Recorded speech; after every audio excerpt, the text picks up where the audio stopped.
Somme 53. Moun fou di nan cœur yo, pas gen bon Dieu. Yo tout fin pourri, y a font bonne méchanceté. Pas gen yon qui fait ça qui bien. Bon Dieu était dans le ciel là, l'a regarder les hommes en bas pour voir si gen là-dedans yo qui gen comprendre, si gen là-dedans yo k'ap chercher. Mais yo tout viré do bay bon Dieu. Yo tout yo mette tête ensemble pour faire ça qui mal. Pas gen yon là-dedans yo k'ap fait ça qui bien. Non, pas même gen yon seul là-dedans yo. Bon Dieu dit, moun sa yo k'ap fait méchanceté. C'est qu'on a yo pas connaît. Yo été comme ça, y a sous ces peuple moyen pour yo ka vivre. Pas gen yon là-dedans yo qui relè non moins.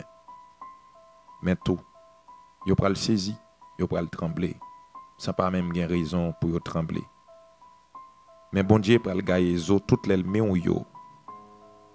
Ou fait yo honte parce que bon Dieu la gaye yo. Oh, qui le bon Dieu va sortir son bon sillon pour le délivrer peuple Israël là. Le bon Dieu va faire peuple y a camper encore. Petit Jacob yo pral faire fête. C'est vrai oui, peuple Israël là pral content. Amen.